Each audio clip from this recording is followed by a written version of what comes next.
So it gives me great pleasure, Saki, to have Simone Welch here with us. So this is the third workshop that we'll be running with Simone.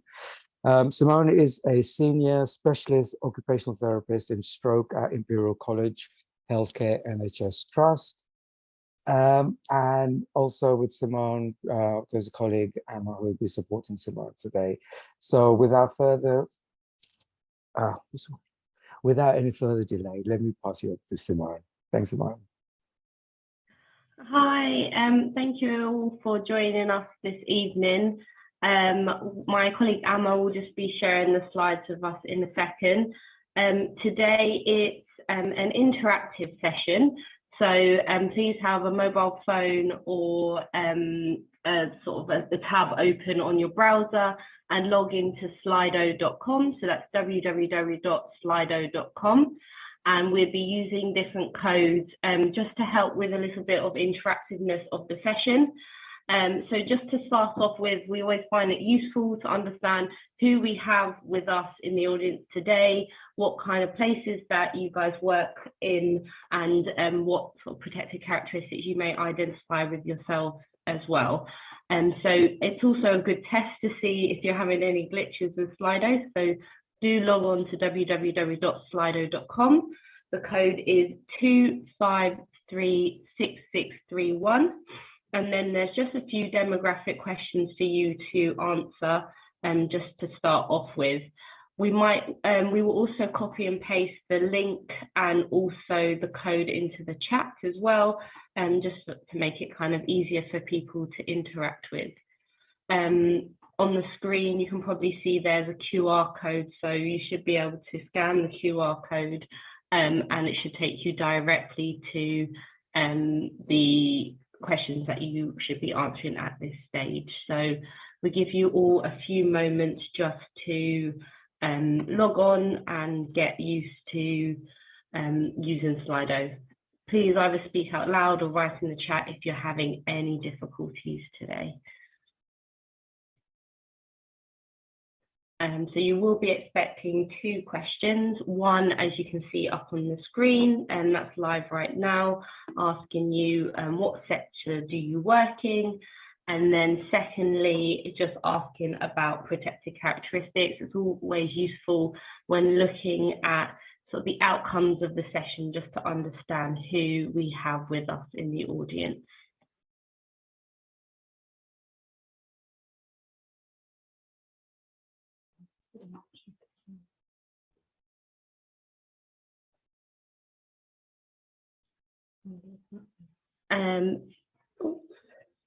So I think just while you guys are getting used to Slido, we might just start with the content.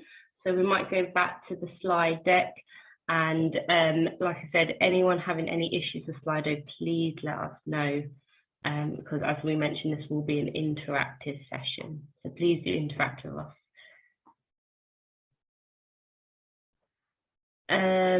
So just on the next slide, we just wanted to give a disclaimer. Obviously, like we mentioned, this is an interactive session, and when the interactive bit comes, we will be taking the recording off.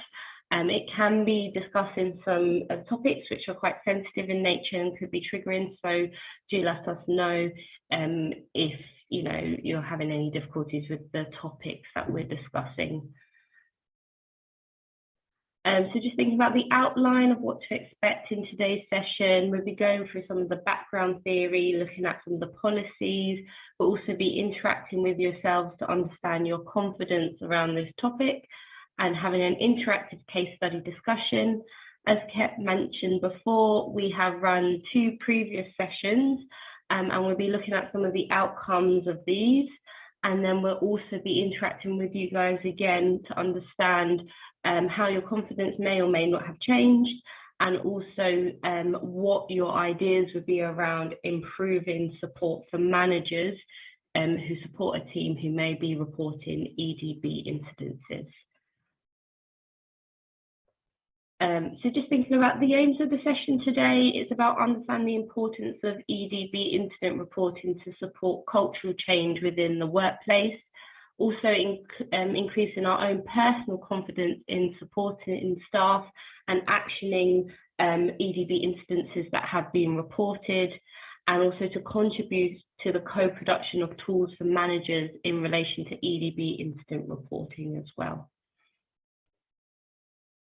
So just going, as I mentioned before, onto the background theory. The first thing we'd like to always start our sessions with is, there's a lot of acronyms that get thrown around and there can be some confusion as to what these mean. So just to sort of clarify what we mean when we talk about EDI versus EDB. So historically, the term EDI was used, which stands for Equality, Diversity and Inclusion. And it's a concept that looks to ensure fair treatment and equality of opportunity for all and eradicate prejudice and discrimination on the basis of an individual or group of individuals' protected characteristics. So if you think about an EDI incident, this would breach this concept and mainly probably in the workplace, some of your trust values as well. It would be actions or behaviours that actively discriminate against people on the basis of their protected characteristics. As time has gone on, we are evolving EDI into EDB because EDI can come with its own barriers, which also discriminate against people. So instead of equality, we then move towards think about equity. So not necessarily treating everyone equally, but understanding their circumstances so that there is equity of opportunity. Diversity is the same, to ensuring that we are promoting diversity within the places in which we work. These are a wide range of diversity, so it's not just about race, but we are thinking about things like gender, disability, sexual orientation, and so on and so forth. And then instead of thinking about inclusion, what we want to move towards is think about belonging. So how can we improve the environment of our workplaces to ensure that people feel that they are belonging to where they are working? So disrupting normal patterns of behaviour and recognising and appreciating differences and actions to ensure true inclusivity is happening. So our grounding theory is the Equality Act of 2010. So this is within the law of the United Kingdom, and it states that people should not be discriminated against on the basis of a protected characteristic, which is outlined as their age, their disability, gender reassignment, race, religion or belief, their sex, gender, their sexual orientation, whether they're pregnant or maternity leave or married or in a civil partnership.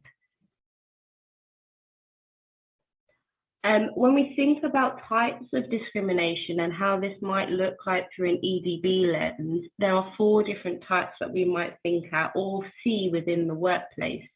So there may be direct discrimination where there are specific acts of individuals who treat someone less favourably because of a certain protected characteristics. So in this case, you may see people discriminated directly, so very obvious acts of discrimination.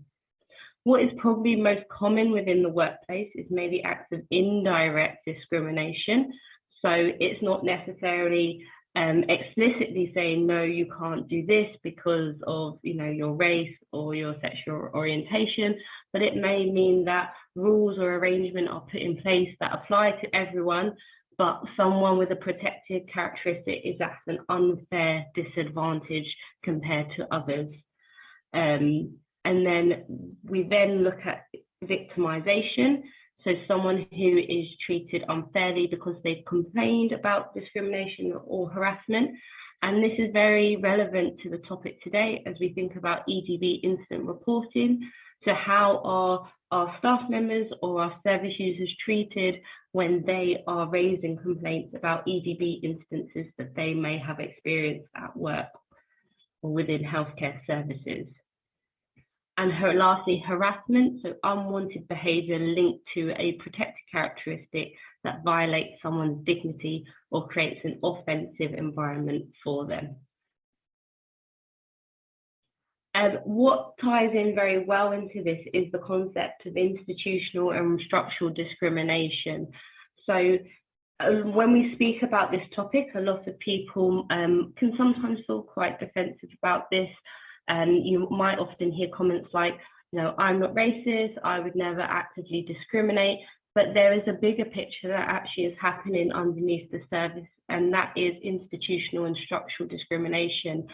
So when we think about this, it's kind of the foundations and build and sort of foundation work of an organization, and how we think about when the NHS was created, it wasn't created in as much as a diverse community that we have today. So the way that things were developed and structured actively now discriminate against some certain people with protected characteristics. And so even if, you know, as an individual, you don't have any sort of active discrimination against an individual, they would already be discriminated because of that structural organizational discrimination. So if we think about the definition of institutional discrimination, the collective failure of an organization to provide an appropriate and professional service to people because of their color, culture, or ethnic origin, or other protected characteristics. It can be seen or detected in processes, attitudes, and behaviors which amount to discrimination through unwitting prejudice, ignorance, and thoughtfulness, and stereotyping, which disadvantage many minorities of people. If we then think about structural racism is related to the inequality. The inequality rooted across the operation of a system or society that excludes or has significant negative impact on large numbers of a particular. This is about sort of structural racism, but it could be applied to other protected characteristics and their ability to participate. So really thinking about how within our workplace, our policies, and the operations that we have on our day-to-day running of our services might be actively discriminating against our staff and service users as well. And why this is important. So if we look at the demographic population taken from the HCPC audit of 2021 of occupational therapists, we do have diversity within our profession.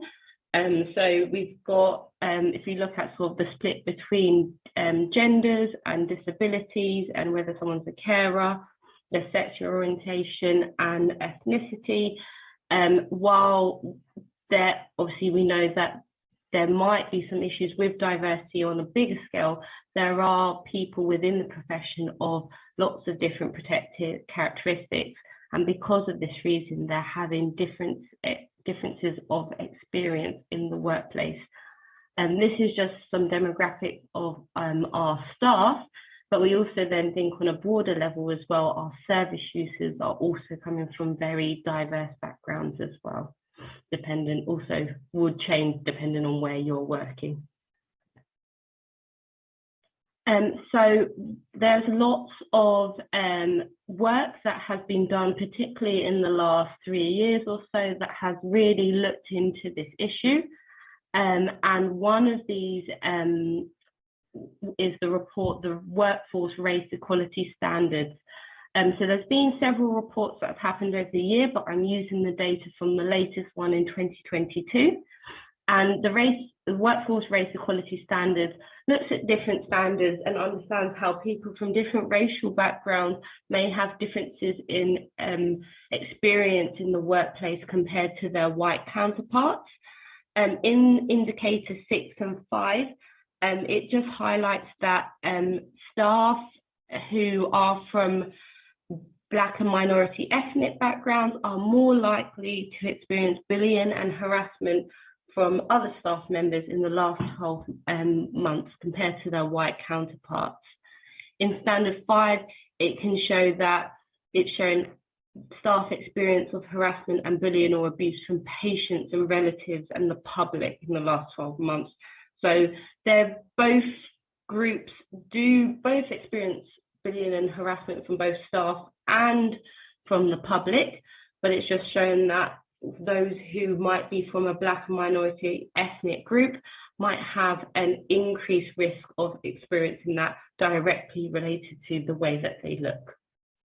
And then there's a nice summary of the key outcomes of this report.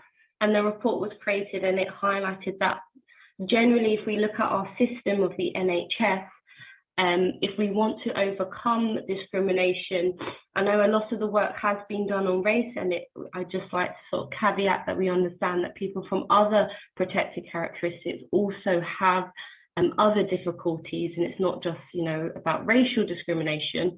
But in the report, it does say, racial discrimination is one of the highest reported abuse within the NHS and staff. And this is probably why that's where the focus is. But actually, if we underpick and underpin some of the reasons why this is happening, it should help people of all different protected characteristics as well. So the outcomes of the report suggest that only a small number of leaders in the NHS are from Black and minority ethnic groups. And what that really highlights, and what's actually important about this session today, is that if our leaders are not representative of the staff group, that sort of understanding of their experiences would be less, and it might be less intuitive to develop systems to invoke change. The data also suggests that more Black and minority ethnic workers would get disciplined formally at work compared to their white counterparts. They're even more likely to be disciplined if they work in London, despite London having large diversity, not only in its staff workforce, but also in its population. And that both, as you saw probably on discipline standard number 6, both Black and minority ethnic workers and white workers report lots of bullying and harassment at work from both staff and from patient groups. And then what's also interesting is that more white workers compared to Black and minority workers think that they can have a good career in the NHS and support career progression. So I also found this report. So this is a specific Pan-London report that looks at primary care and discrimination and racism within primary care specifically. And I just thought it was just a good depiction that looks at the different experiences that people may have in the workplace. So if you look at the charts, each different coloured bar represents a different racial group. So one is for Asian background, Black background, white, British and Irish, other white, and any other. And it looks at specific views about the impact of their ethnicity on opportunities and behaviours in the past year. And I believe this report was created in March 2022, so not too long ago. And it's interesting to see that, again, supporting the RES report, that those who are from a white, British or Irish background, they were more likely to feel that their organisation acted fairly about promotions and progressions regardless of their ethnicity.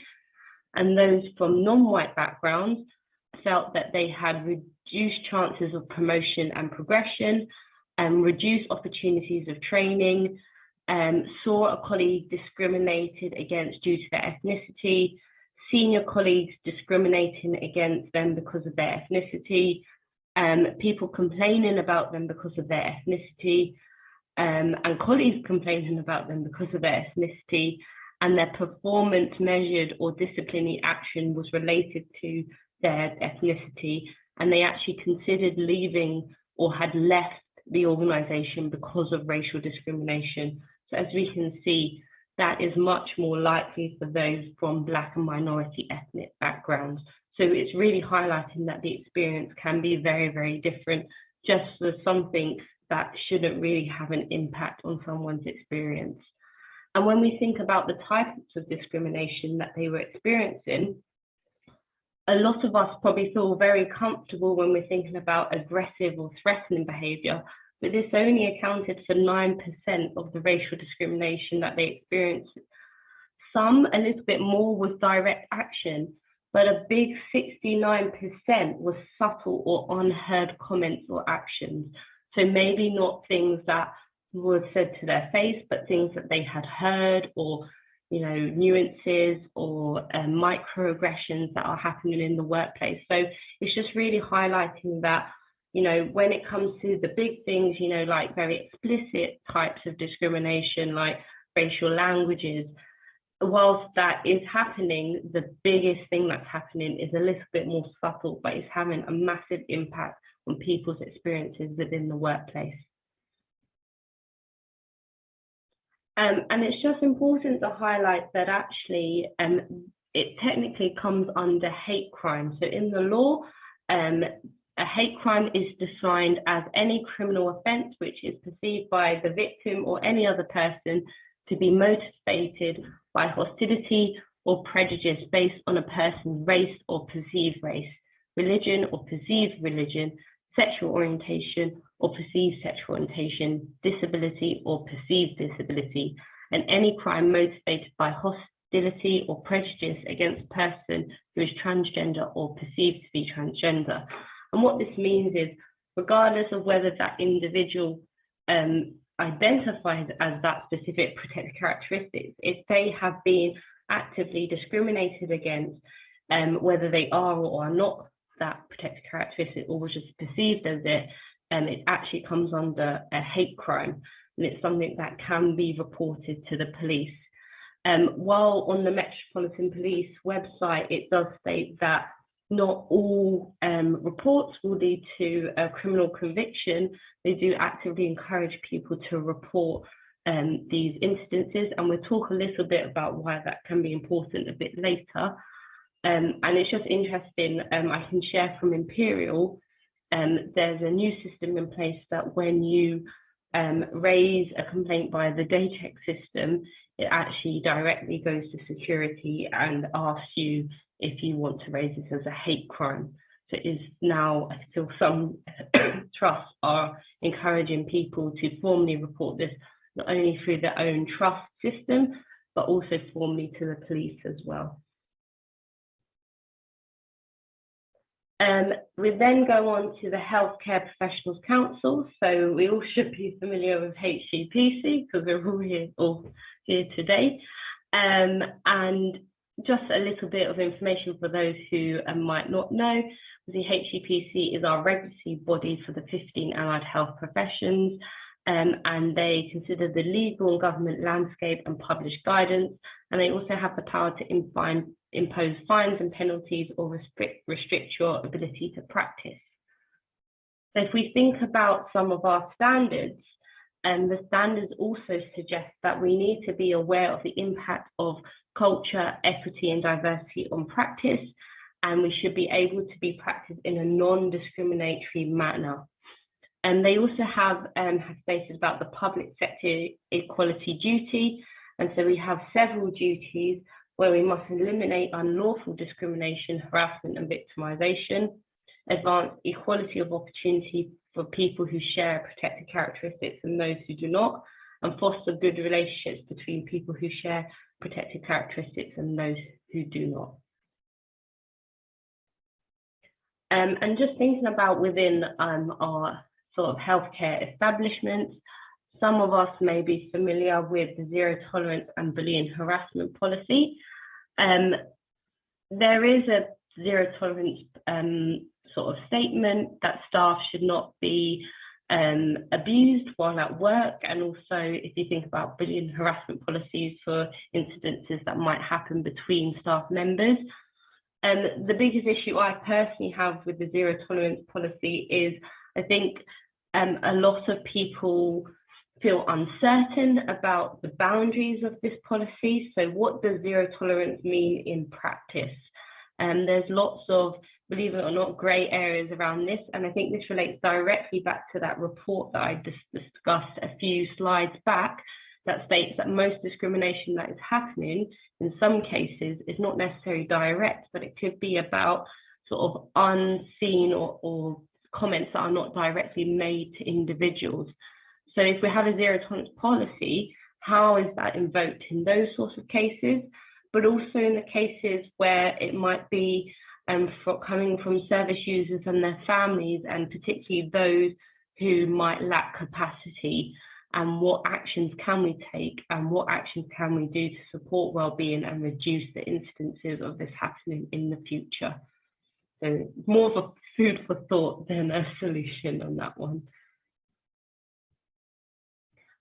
Out of the RES report that I mentioned at the beginning, and there is the London Workforce Race Equality Plan, and this is a bigger strategic plan that's looking at how we can make change, cultural change within the NHS workforce and how to do this. So thinking about how we can make big changes, how we can improve support for staff, how we can support leaders to take responsibility for decisions, and also a big one is about finding out what works well and how can we collect this information and share good practice as well.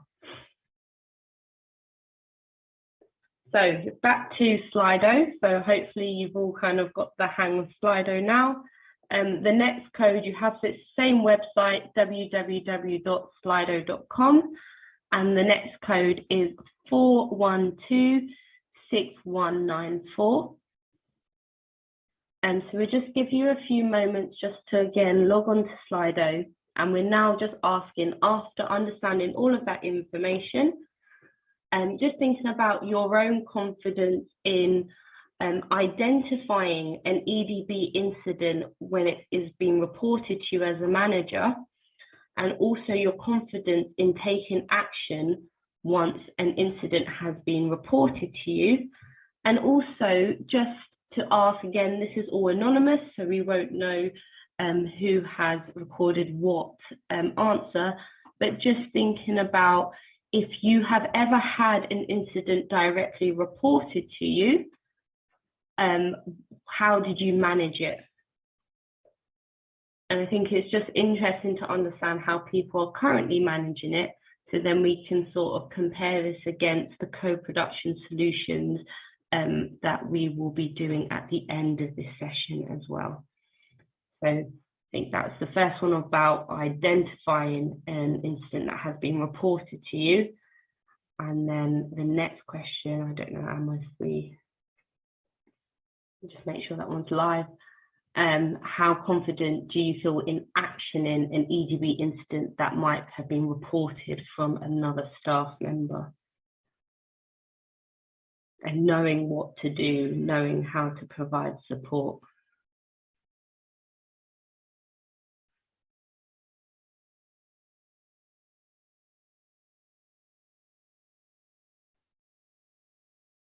And then the very last question, just make sure that one is live as well for you all. Is, yes. Have you ever supported a staff member who reported an EDB incident, and if so, how did you support them? So there's lots of different options. In this last question, you can also select more than one option if you have done more than one of the options there.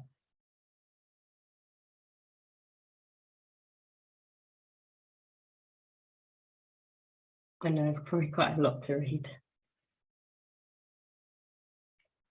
We'll leave this question up and running, and then we'll just switch over back to the slides, and you guys we'll keep that one live so you can fill it out as we move on to the slides.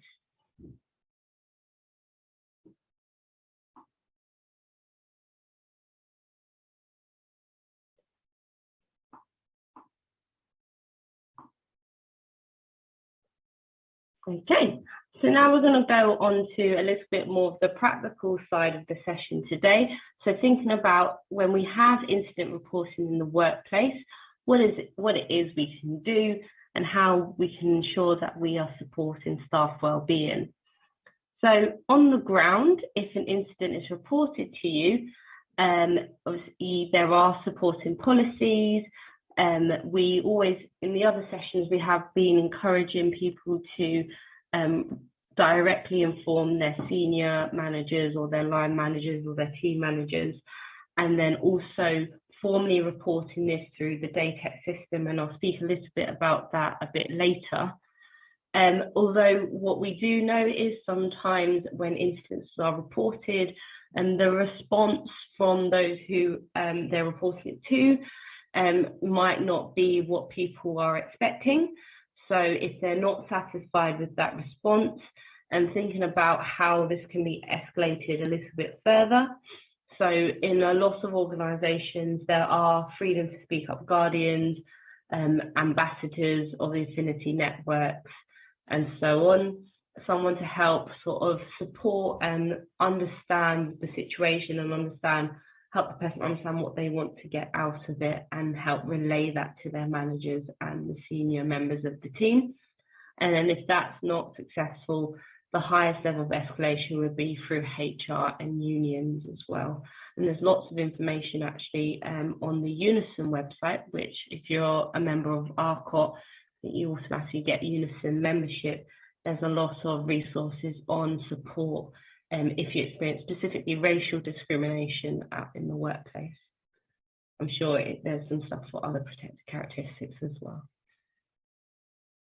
And so why is it important when we think about formally reporting incidences? Because many people feel that, you know, if I report if an incident happens, I can just manage it myself, I can do it on my own, we'll be fine.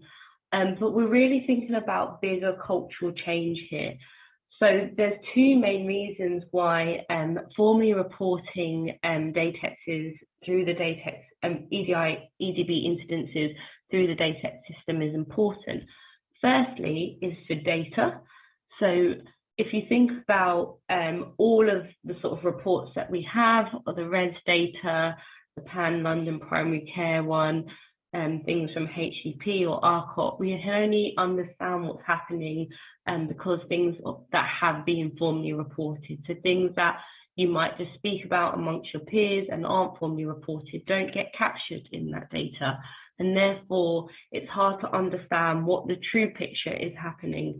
Anecdotally, I know a lot of incidences are probably happening at a much higher rate, and this is probably not being flagged maybe to the most highest levels because they're not being formally reported. So it looks like, although the issue doesn't look great, it probably looks a lot better than it really is for the experiences of staff and service users in reality. If we think about the outcomes of the RES data and the plan that they had for improving the culture for the workforce, one of the biggest ones was about sharing good practice. And now if we think about the true sort of culture around incident reporting and DATEXs, it's not necessarily about name, shame, and blame, but it should be about learning from that experiences and what we can take out of what was done. So if we formally report these and we have an effective investigation that is recorded appropriately, what we can do is we can share that learning in forums and develop best practice. So at the moment, I feel there's a lot of uncertainty on how to manage these types of incidences. And one of the reasons that's the case is because we need maybe more case studies of good practice and to share that amongst our team so we can develop a good framework for how to deal with EDB incidences in the workplace. So we're going to go back on Slido, and I think at this point we will pause or stop the recording just so we can ensure. Recording in progress. Just to let everyone know, the recording has started again. So what we just wanted to share is some of the outcomes from the two previous EDB workshops. So members of the Royal College of Occupational Therapists attended these workshops, and we asked them similar scenarios, but from a different perspective. So the perspective was, if they had witnessed an EDB incident, what would they do? And what would their barriers to be, and what could be put in place to support them? So the barriers that they highlighted was the lack of support. So they saw something, they might not formally report it because they might not feel that well supported in their teams. Some of this might be about the culture of the organization, different members of staff having conflicting views on what should or shouldn't be reported, not feeling that they have someone that they can relate to who will understand their experience. Again, not having that confidence, and also not having that time. And I think that's a big point for managers to give that permission for people to prioritize reporting these types of things, and maybe looking at how that person's work can be delegated so that they're given the space to take action when these things happen. A big sort of barrier was not knowing the processes. So how do you escalate? Who do you escalate to? Can you escalate if a patient doesn't have capacity? Unclear on what the appropriate action, what should we do? How can I be supported? Again, the vagueness in the supporting policies. What does zero tolerance mean? How do we implement it? And who can I escalate if I don't feel supported to? And something that we do is actually, what I personally do is in induction, is I explicitly highlight this to everyone to say, if they do experience something, then obviously please come to me. But if you don't feel comfortable, I always signpost in induction other people outside of the team that they could talk to if they don't feel like they can speak to someone within our team. And the other barriers that they suggested was lack of education. So not really being aware of the topic, or, you know, what happens, and not knowing the threshold on when you can and cannot report. I would say the threshold is very low. If you think it's if you're thinking about it, it's probably something that you should report. Having techniques to de-escalate, and again, it's that thing about, you don't want to aggravate the situation or make it worse, and also not having enough training around this topic and how to deal with it. And a big one was adverse reactions. So as you guys mentioned before, having backlash for whistleblowing, fear of adverse reaction from other staff members, but also other patients. They might react if you try and challenge them. Some people highlighted that they were worried about not being taken seriously because of their seniority. So for example, if they were a student or a junior member of staff, they felt that if they reported, they wouldn't be taken seriously.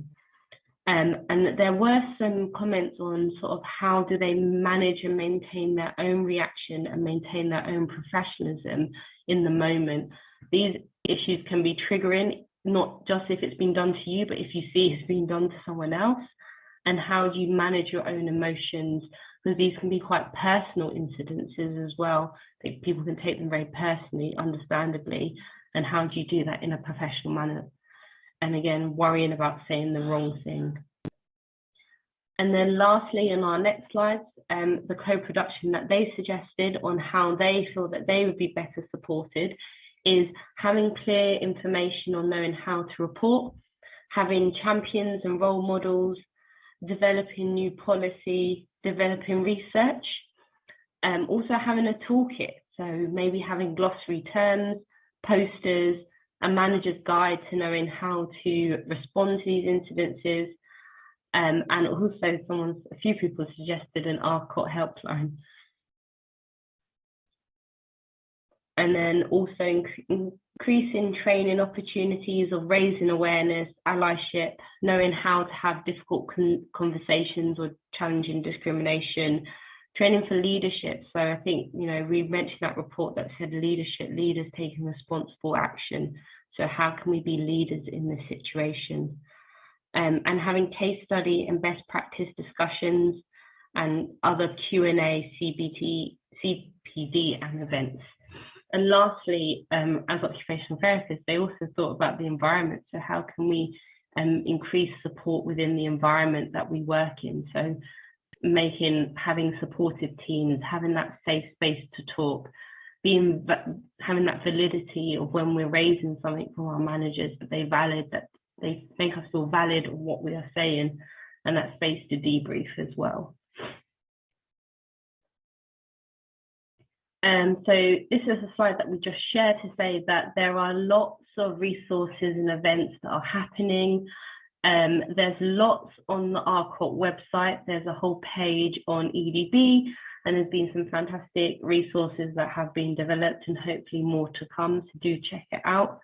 There are the affinity groups who are always posting and providing lots of supports and talks and conversations in different sort of streams, so do attend them. Locally, there's usually mandatory training on equality and diversity. Some places might have resources and toolkits. There's often in NHS England sort of leadership courses as well. and also local trust affinity groups as well. And there's lots of journal articles, podcasts, blogs, Spotify, Twitter, YouTube.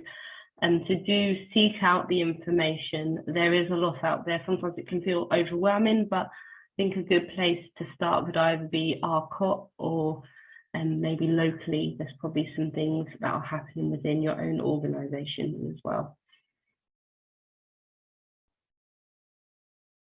And then there was a fantastic project. So if you don't feel like things are quite working well in your own organisation, there's been lots of service improvement projects that have been run across the country.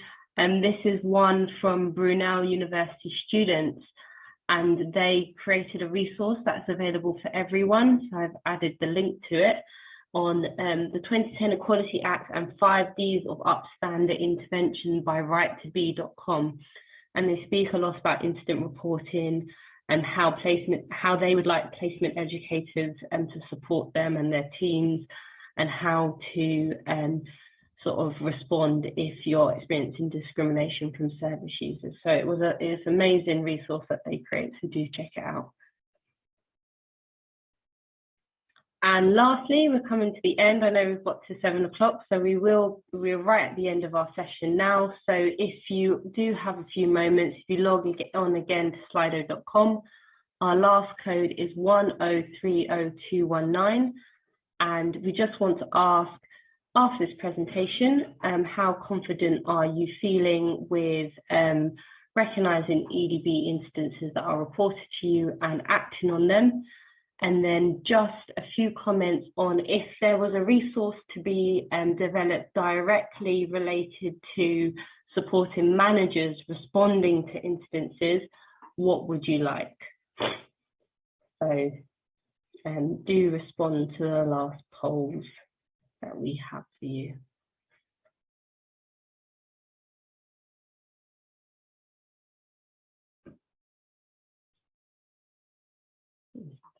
Switch to the next one. So, yep, how confident do you feel in actioning an EDB incident reported by another staff member?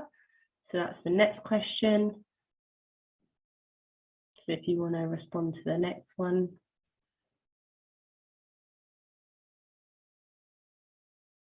Give a few more seconds and then we'll move on to the very last question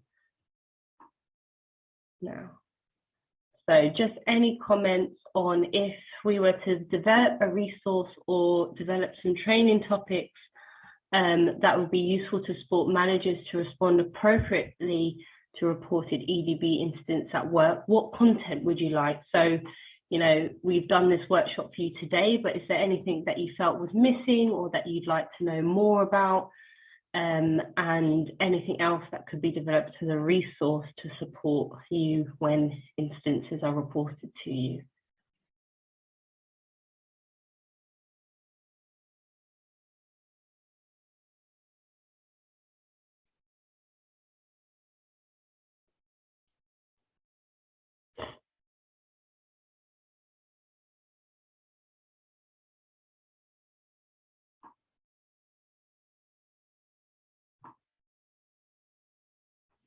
Just give you a few moments just to gather your thoughts and reflect on what has happened in this evening session. Just write down any comments that you have. Equally, you can write them in the meeting chat, or you can come and talk to us and come off camera if you feel brave.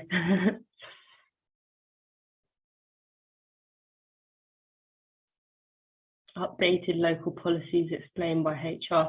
I think that's a big one. I mean, going through policies is a bit of a minefield. They're very long, they're very wordy. They don't always say very much in terms of action. So I think that's a good one. Supporting staff morale. How do you support staff morale? I think that's a big one. I think having a team or an environment and how to promote that sort of openness of communication, I think is very important. I think trust is a big thing, especially for people who have experienced discrimination. Developing that trust and that feeling of being comfortable to talk about these topics and their own experience is very important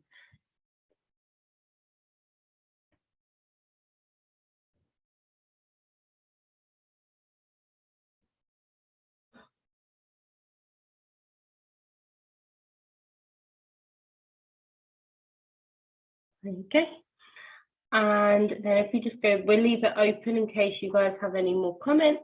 But just lastly, if there are any questions or comments that you have about tonight's workshop, we'll be happy to answer them. The slides will be sent around, I believe, and this has been recorded, so it should be uploaded to the ARCOT website, and the links to some of the documents I use are at the end of the slides as well.